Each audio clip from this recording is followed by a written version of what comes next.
Now that the NBA trade deadline is over, we saw some teams make some great moves, while other teams, not so much. I'm going to be talking about some winners and losers in this upcoming episode from the trade deadline. I will also be discussing a possible meeting that's going to be happening in the summer with maybe some expansion teams coming up here in the coming years, along with my post-NBA trade deadline power rankings. So let's get right into it.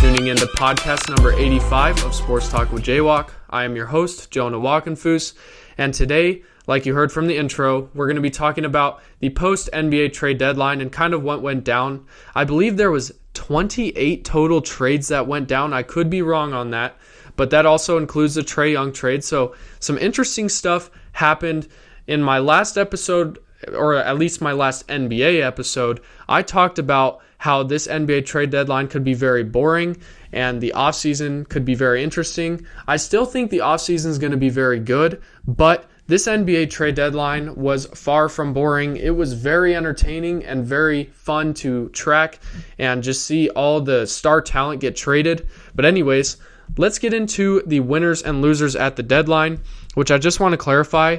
Just because a team maybe traded away all their good players does not make them immediate losers. That might mean they're actually winners because they traded away those players because they weren't going anywhere with those guys, if that makes sense. And then the same with the losers. It's not like they were, they just made, or like maybe they pushed for a championship when they probably shouldn't be, kind of thing, if that makes sense. But anyways, let's get into the winners, then we'll talk about the losers, and we'll keep on going throughout this episode. So first up, the first winner I have is the Washington Wizards, where they acquired Trae Young, Anthony Davis, D'Angelo Russell, Jaden Harvey, and Dante Exum. D'Angelo Russell, Jaden Hardy, and Dante Exum are kind of just filler players, but the main players, Trae Young and Anthony Davis, they bought low on these injured stars. Yes, they are injured, but they should be good for next year. And you have to remember, the Wizards right now are still kind of quote-unquote tanking for a really good draft pick this year. So if they can get, let's say, a top 5 or top 8 pick, draft them, along with having Anthony Davis, Trae Young, and then their young core of Trey Johnson, Alex Sarr, Coulibaly, Will Riley, you've got Keyshawn George, Bub Carrington. You've got so many really talented players on the Wizards, young and now some good veteran stars that are older. This is going to be a great mix for the Wizards. And, I just mentioned the players they added. Here's the players they traded away. CJ McCollum, Corey Kispert, Chris Middleton, Marvin Bagley, AJ Johnson, Malachi Branham, 2 first-round picks, and 3 second-round picks. They really, considering that you got Trae Young and Anthony Davis, they really didn't have to get rid of that much. The fact they only had to get rid of 2 first-round picks, and that was all in the Anthony Davis trade. That is a win in my books. And they really didn't have to get rid of any of their young core other than maybe AJ Johnson, who may or may not have even been in their young core. So the Wizards bought low on some injured stars. Now we'll have to wait and see how they pan out because obviously they're not healthy right now. We'll see next season, which I would assume is the next time they would play. We'll see how they play next season alongside these young guys and if they fit. It's going to be very interesting. I'm curious to see how Trae Young's going to play along with Anthony Davis, but overall, you can't look at this and say the Wizards lost here at the trade deadline. They did very well, and they deserve some credit for how well they've basically structured this team and how they're moving on in the future, also working in the present.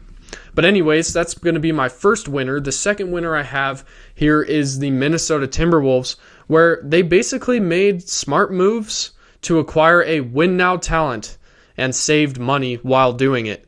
I mean, they acquired Ayo Dosunmu, Julian Phillips, and they got some salary relief, while they traded away Rob Dillingham, Leonard Miller, 4 second-round picks, Mike Conley, and a 2026 first-round pick swap. So they still kind of have that pick, but that's also going to Detroit.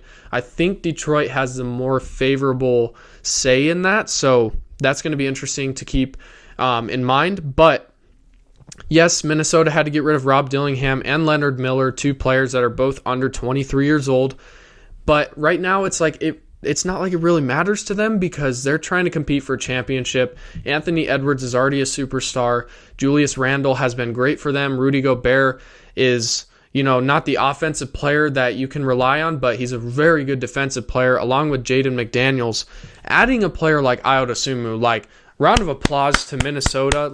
As a Bulls fan, that absolutely hurts that the Bulls got rid of Ayo. I wanted them to keep him past the trade deadline, but I'm happy he's going to a team where he can go and compete and win a championship, or at least try to win a championship. It's going to be tough in the West, but the Timberwolves by far are winners in this deal.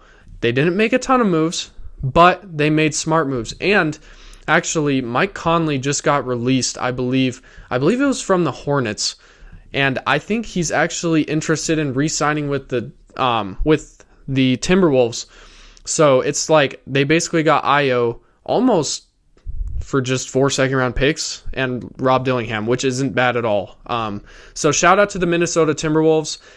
You kind of fleeced the Bulls, but it is what it is. Anyways, the final winner of this trade deadline, at least that I would consider the most blatant winner, which might be debatable to some people, is the Cleveland Cavaliers. I think, with the players they acquired Dennis Schroeder, Keon Ellis, and then obviously the big one, James Harden. And then they traded away DeAndre Hunter, Darius Garland, a 2026 second-round pick, Lonzo Ball, and then 2 more second-round picks.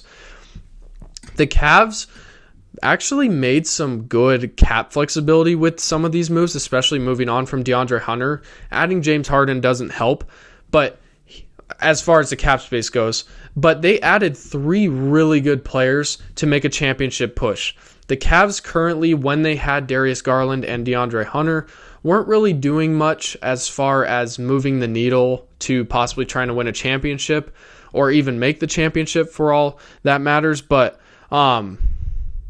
just seeing the Cavs make a push, they were in a weird situation, and adding players like James Harden, Dennis Schroeder, and Keon Ellis is not just going to boost your starting lineup and star power, it's going to boost your depth, especially with Schroeder and Ellis, where now this Cavs team can really make a push, considering how wide open the Eastern Conference is this season, and we've been talking about that since Halliburton went out last year in the NBA Finals. This is a wide open year for any team in the East, and the Cavs are taking advantage of that, and they want to win a championship now. And I think adding James Harden's really going to help.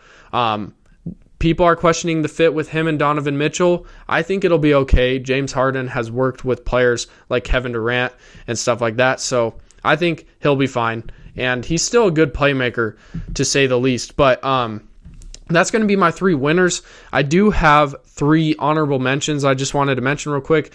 The Oklahoma City Thunder adding Jared McCain, unbelievable move. The Chicago Bulls, hey, they finally chose a path. They didn't make the greatest trades, but hey, they finally chose a path to rebuild, and I love it. I'm all in for it.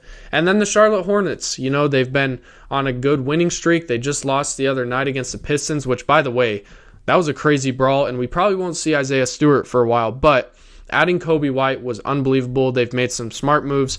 Shout out to the Hornets. But anyways, we got to get down a little bit, where we got to be talking about some of the losers here at the NBA trade deadline, where the first team I have is the Atlanta Hawks, the team that seems to never be able to get out of the play-in tournament.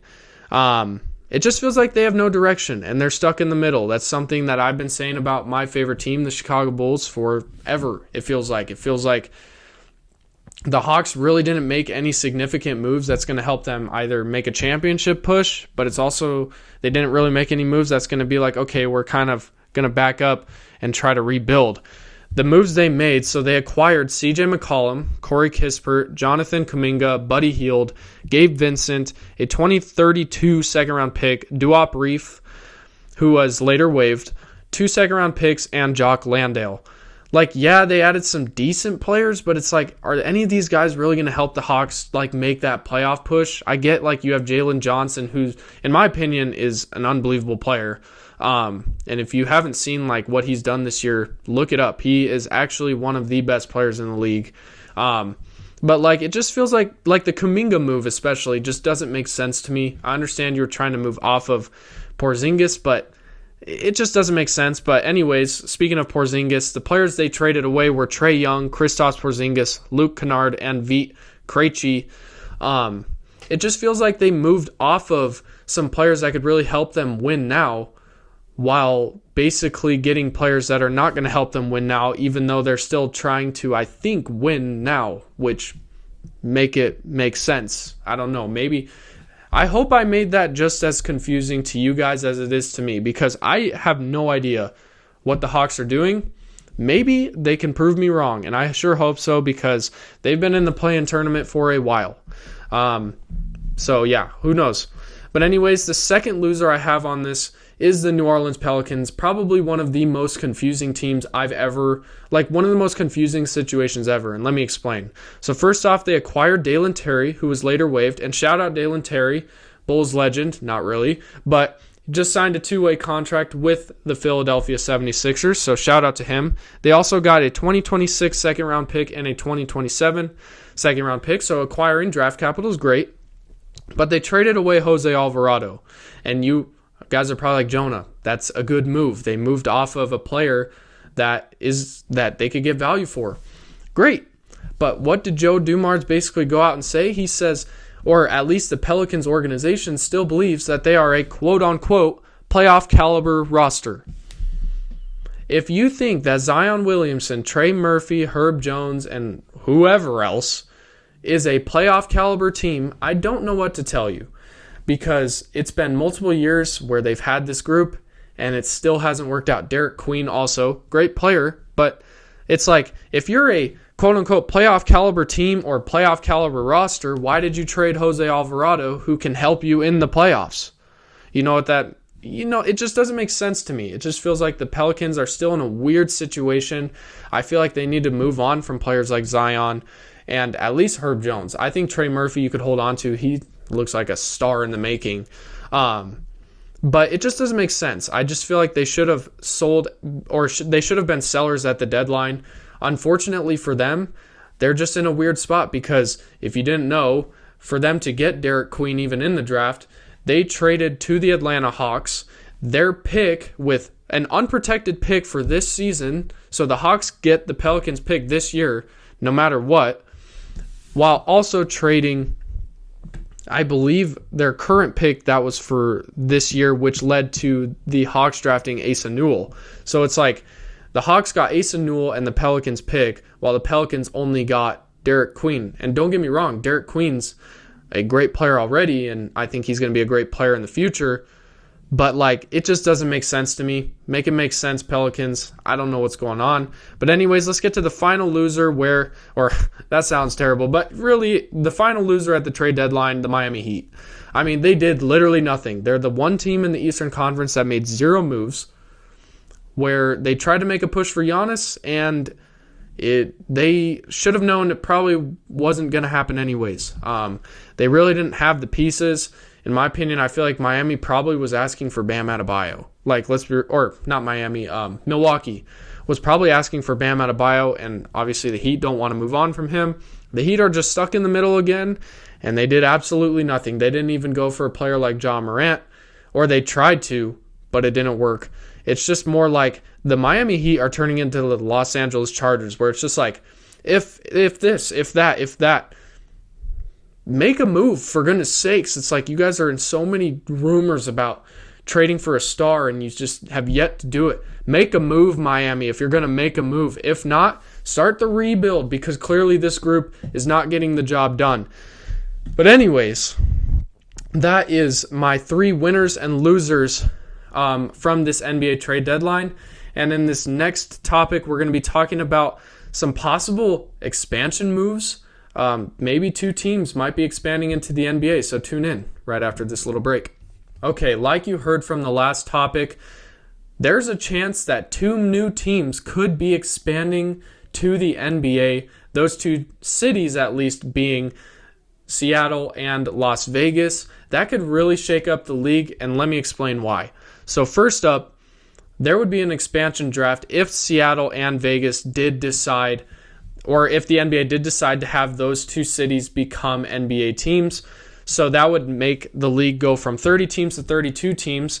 I would assume those two teams would be in the Western Conference. That would just make sense. So there's a chance that two teams in the Western Conference would then be moved to the Eastern Conference, which those three, I have like three teams that would make sense to move to the East, just based off of where they're located in the country. Those three teams would be the Timberwolves, the Pelicans, or the Grizzlies. So two of those teams would probably move to the East. I would assume it would probably be the Timberwolves and the Grizzlies, but I'm not 100% sure. The Pelicans also make sense. So it would be two of those teams, I would assume. But there would be an expansion draft, which if you don't know, the expansion draft is essentially where if there were two new teams like Vegas and Seattle, they would essentially draft players on other teams to join their team. Now, here's the catch. Each NBA team that's currently existing would have about 8 players that they could keep as like a untouchable, where these expansion teams cannot draft them. So each team would be able to save 8 players that they can hold on to without risking losing them, should I say. So that can make things interesting. The last time there was an expansion was with the Charlotte Bobcats, and they selected 19 players. So this could be interesting, where that could be, 38 players joining two different teams, or being selected from two different teams. So if this does happen, there could be some pretty good players that get off of your favorite team and go to an expansion team, because they have to find room for players. They can't just sign whoever's available in free agency right now, because that would really suck for them, and that would make things bad. It would be interesting for the draft, but let me know what you guys think. Do you think that Seattle and Las Vegas should become NBA teams, where we then have 32 NBA teams, or should we have different cities that you think would be logical? Don't just do like a city in Maine or something, because it's like Maine, they're not going to have an NBA team in Maine for a long time, if ever. So anyways, no offense to people that live in Maine. If you're watching this video, I love you all. But also, there's something that I think needs to be addressed in this meeting, where essentially there's a tanking problem, and we all know this, or maybe, but this needs to be addressed because it's getting bad. The Utah Jazz specifically, on February 7th, they decided against the Orlando Magic to sit their starters the whole fourth quarter after leading by 7 and even up to 17 points in that third quarter against the Magic, and ended up losing that game because they didn't play their starters a single minute in the fourth quarter because of tanking. It's bad. They also did it the other night. I'm recording this on February 10th, so they did it on Monday, February 9th against, let me think. I think it was the Miami Heat. They did the same thing, and they ended up winning, which I think is hilarious. But it's not just the Jazz doing this. Don't get me wrong. This has been happening for years, but this needs to be addressed. It's bad. The lottery system needs to be fixed, in my opinion. I think things need to change, and Adam Silver needs to make a move, which I'm kind of worried that he won't. But anyways, let me know what you guys think. Should we do you think there is a tanking problem? Along with also, should we add 2 new NBA teams? So let me know down below. Okay, so now we're in the final topic of Podcast 85, where I'm going to be giving my post-NBA trade deadline power rankings. Basically, these are just going to be the top 10 teams that I think are in the NBA right now and going into the final part of this regular season. And assuming all 10 of these teams are going to be making the playoffs, these teams are going to be dangerous to look for in the playoffs. But anyways, let's get started, where I have at number 1, the Detroit Pistons. They are currently sitting at number 1 in the NBA standings as far as the Eastern Conference goes. They're sitting at a record of 39-13, just wanted to clarify. They have been great. JB Bickerstaff has done a great job turning around this franchise in literally 2 seasons. Last season they made the playoffs, they played great, even after having a historically bad season the season before with Monty Williams as their head coach. JB Bickerstaff should have been coach of the year last year, but he definitely deserves it this year in my opinion. The Pistons look unbelievable, and they look like the best team in the league in my opinion. That is why I have Detroit at number 1. And it's like, even with injuries that have come and gone for this team throughout the season, they've still played well. They have great depth, and I really like how this Pistons team plays. So that is why I have them at number 1. At number 2, I have the Oklahoma City Thunder, who is currently number 1 in their respected conference, the Western Conference, sitting at a record of 41-13, the best record in the league right now. They look good. Like, don't get me wrong on that. Shai Gilgeous-Alexander's injured. Jalen Williams has yet to stay consistently healthy all year long. Chet Holmgren, who knows what's going to happen with him. The Thunder are still going to be a good team. I think going into the playoffs, they're going to be probably the number 1 seed in the Western Conference regardless. But they are just a great team. But the problem is they're not doing really good as of late. They started off extremely hot. Like, people were talking about this team could break the Warriors' single season win record, but obviously that's not going to happen anymore. They've kind of fallen off a little bit, especially going against the San Antonio Spurs. So that is why I have the Thunder at 2, because I do think they have a little more weaknesses than the Detroit Pistons as of now. At number 3, I have actually the team I just mentioned, the San Antonio Spurs, who are currently sitting with a record of 36-16 while second in the Western Conference. They have had a lot of injuries themselves with Wemby, Devin Vassell, Stephon Castle dealt with some injuries for a while, same with De'Aaron Fox. They're still looking good. The reason why I don't have them above the Thunder right now is because I've seen the Thunder do it before, as far as, proving to me that they can really be a good team. The Spurs have beaten the Thunder multiple times this year, but they're young. It's going to be interesting to see how they play. Towards this time, Wemby, in his career so far, has gotten injured. So hopefully Wemby can stay healthy. If I'm the Spurs, I'm really going to be careful with him, because you need to have him come playoff time, because if you don't have Wemby, the Spurs are not going to be as dangerous as they are right now. But right now, Wemby is healthy, and that's why they're at number 3 for me. At number 4, I have the New York Knicks, who are currently sitting second in the Eastern Conference with a record of 34-19. They also look good. They had that little moment where with Mike Brown, it's like people were like, maybe the Knicks should fire Mike Brown, but they didn't, and I think that's a smart move. They just had to get used to the system. The Knicks have won multiple games in a row, I believe, recently. They've been playing really well. Jalen Brunson continues to look good. Adding Jose Alvarado is always a good move, a great backup point guard for this Knicks team, and I think they could be making a push for the championship, especially with how wide open the Eastern Conference is. But anyways, at number 5, I have the Denver Nuggets, which the team below them could be interchangeable, and I'll mention that here soon. But the Nuggets currently are sitting third in the Western Conference with a record of 34-20. They have dealt with a lot of injuries, and I mean a lot. I mean, Jokic went down. Nuggets fans were like, well, season's over. Jokic is out. But obviously, thankfully, he's been back, and they've been playing really well. Jamal Murray's playing at an all-star level, which he's now an all-star, so congratulations to him. The problem with the Nuggets right now, and why I don't have them a little higher, is because Aaron Gordon has dealt with a hamstring injury. Christian Brown has been injured while also just not playing great when he does play. But players like Peyton Watson has stepped up big time.